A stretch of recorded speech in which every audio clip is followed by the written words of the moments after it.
getting into our first segment of the day, talking about the grades for the biggest free agency moves. We had one of the crazier free agencies in recent history, so we are going to break down all of the biggest deals and talk about how they grade out. Starting with Kirk Cousins to the Atlanta Falcons. This was the big-time quarterback free agency move that we really haven't seen in years. It's not often that we see a good quarterback hit unrestricted free agency, but that's what we got. Cousins signs for a 4-year deal worth $180 million.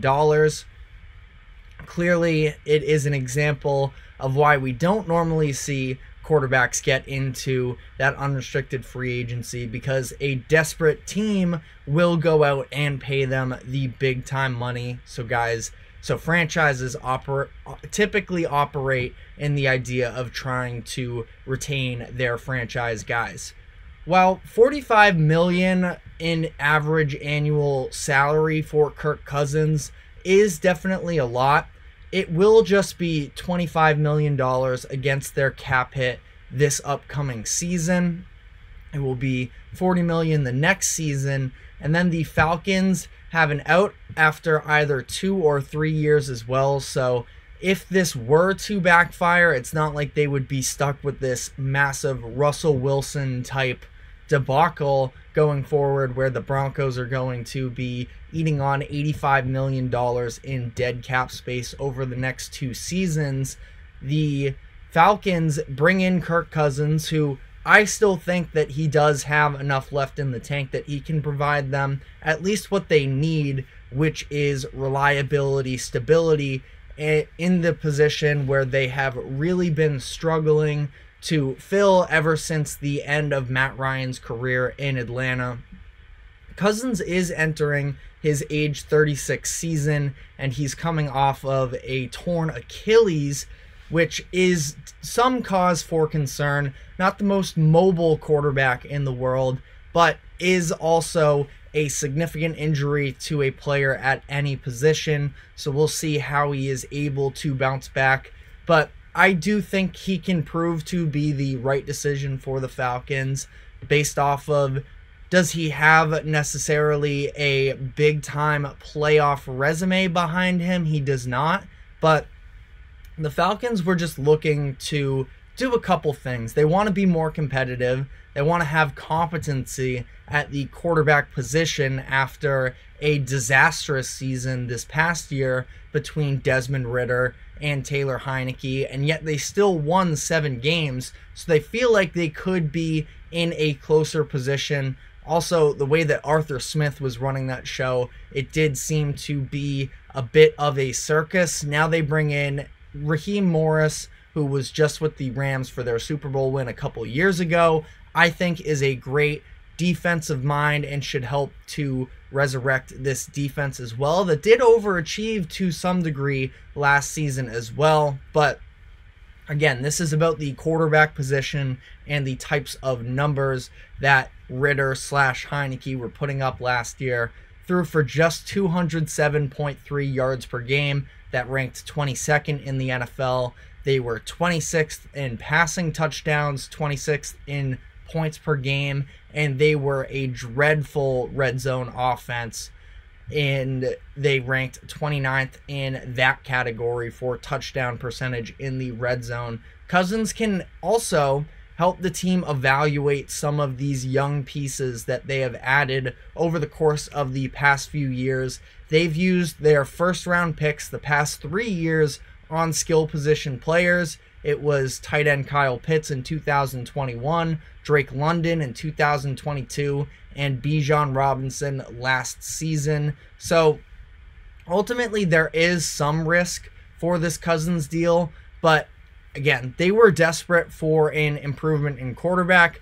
I personally think if you are a Justin Fields believer, they could have possibly went to get him, costed less long term. But the Falcons are favorites to win their division now, and I think that in a very open NFC, I am not going to ding a team for trying to be competitive. That's what we see in the NFL. Tanking in the NFL doesn't really work like that. So this should be a step in the right direction for them. I'm giving them an A- on this deal. Next up, we have Saquon Barkley joining the Philadelphia Eagles for $37.75 million. I think schematically he is going to be a great fit in Philadelphia. Now they have real Pro Bowl plus talent at each of the skill positions. A.J. Brown and Devontae Smith at wide receiver, Dallas Goedert at tight end, and now Saquon at running back. Saquon is definitely an upgrade over DeAndre Swift, who, especially early in the year, showed some flashes, but there was a real stagnancy to not just the running game, but the offense as a whole. But especially with Justin Hurts dealing with the leg injury he was last year, he wasn't quite as mobile. And Swift did, again, a good job in open space, but I don't think that he necessarily has the vision of a Saquon Barkley in terms of being a lead back operating through a successful offensive line. And now for him, he doesn't have to be behind this faltering group, and he can be in an actual offense that has talent, has an offensive line, and he doesn't have to carry the workload. Of course, Saquon, he was the pretty much go-to guy out of any position on the Giants offense when they made their playoff run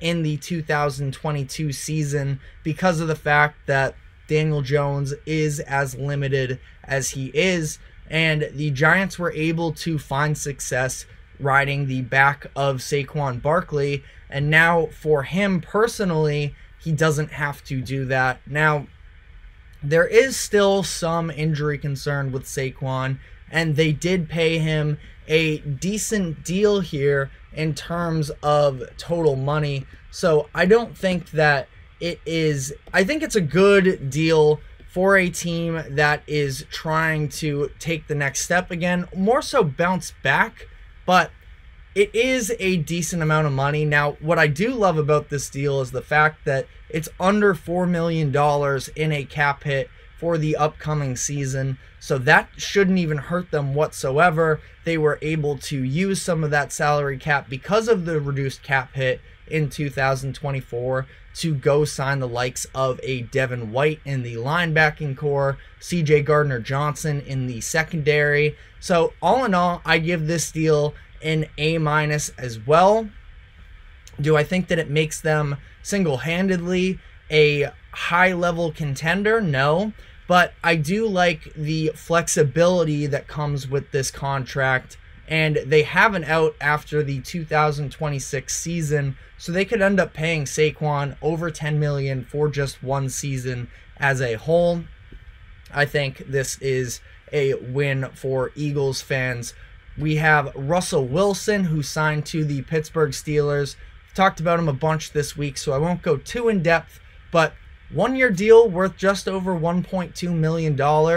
That is a very low-risk signing that could potentially, if you still believe in Russell Wilson, raise their ceiling. Now, I don't believe that he necessarily has that in him to be any version of course, I think that the Super Bowl version of Russell Wilson that we saw in the early 2010s, we're past that, but how much of that can he recollect? I don't think he's a massive upgrade over Kenny Pickett, but it gives them a very solid option at a very low price. Just about the best bargain you can get for a quarterback outside of Brock Purdy's contract with the 49ers. So ultimately, I give this move a B. It doesn't move me all too much. It still doesn't have me ranking them up above the Ravens or the Bengals within their own division, but I do think that it is a very solid move. Ultimately, it's pretty much a no-brainer, and I think it's a good thing that they decided to go with this. They were reported that they didn't want a veteran quarterback before they changed their mind, bring in Wilson, and I think it is a fine move.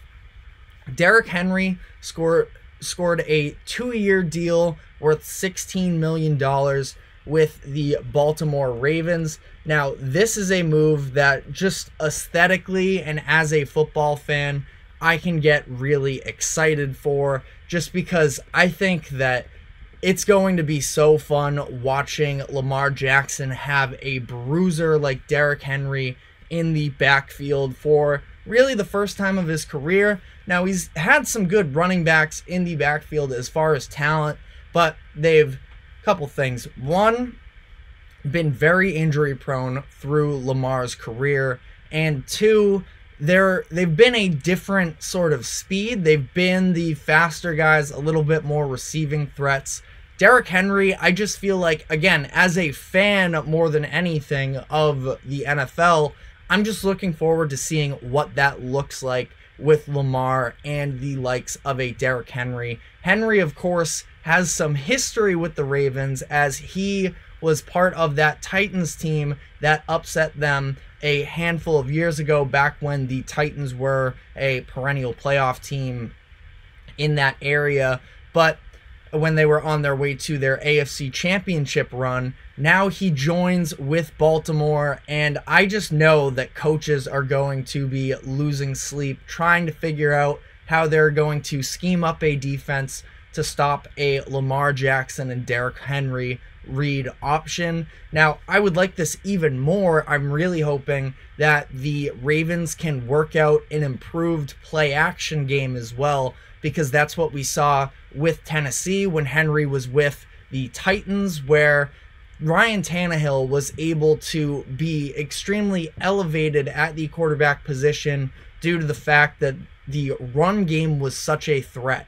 And that can happen again. We saw their passing game between Lamar Jackson single-handedly developing as a passer last year, while also getting the best weapon he's had of his career in Zay Flowers.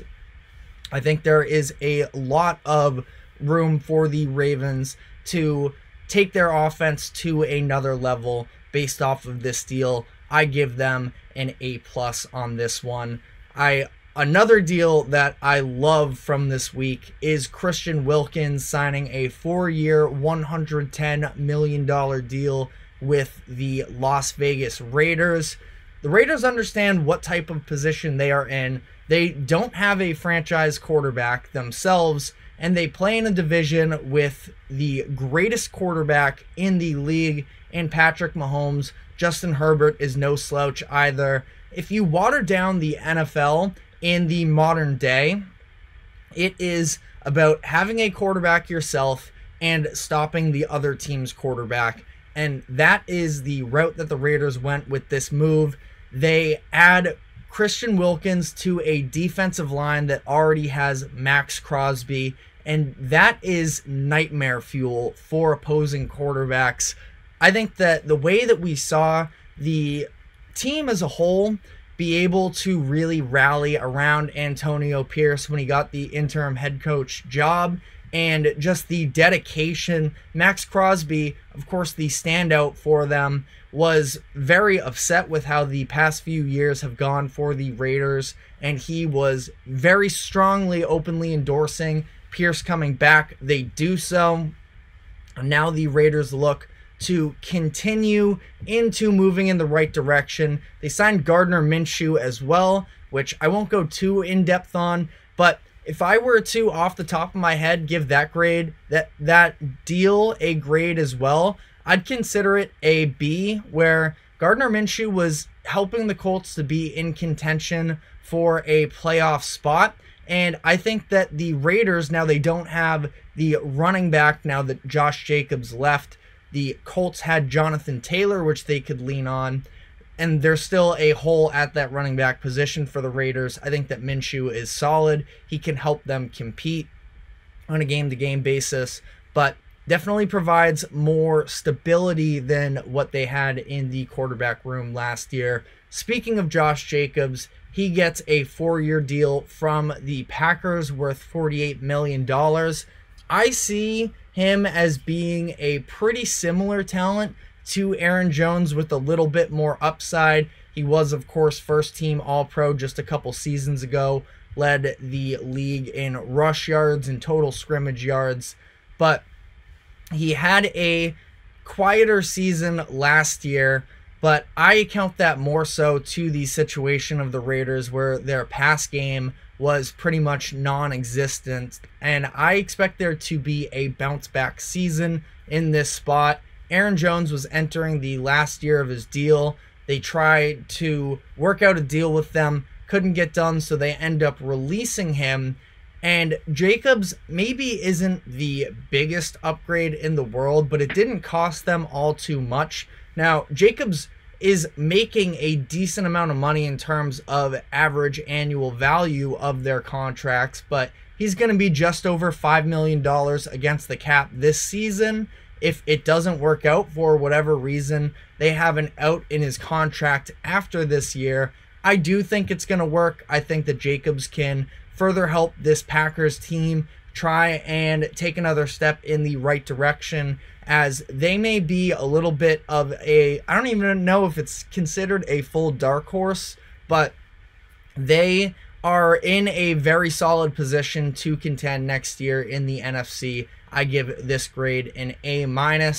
Last couple deals here, I lumped in together the Bengals signing safeties Geno Stone and Von Bell into one here. Geno Stone was with the Raiders last year.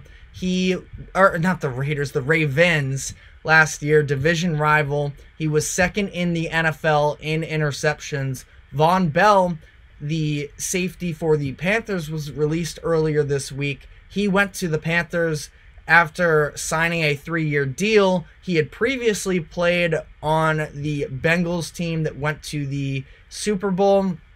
He was a captain of that team, and ultimately the Panthers just cut ties with him. He isn't maybe necessarily the level of player he was a couple years ago, but I really like these additions for the Bengals. That backside of the defense was a little bit weaker last year, and they had bigger problems, of course, with the injuries to Joe Burrow, but I love these moves. I'm giving this one an A as well. Finally, we're going to very briefly touch on it because we're going to get more in depth into the deal in the next segment, but we also had Keenan Allen, the 6-time Pro Bowler for the Los Angeles Chargers, get traded to the Chicago Bears for a 4th-round pick. Again, going to get into this on the other side of the break. I think this was a terrible deal for the Chargers. I'm giving them a D-, and you can find out why if you stick with us through the break. We will be right back and get more into that subject, so stick with us.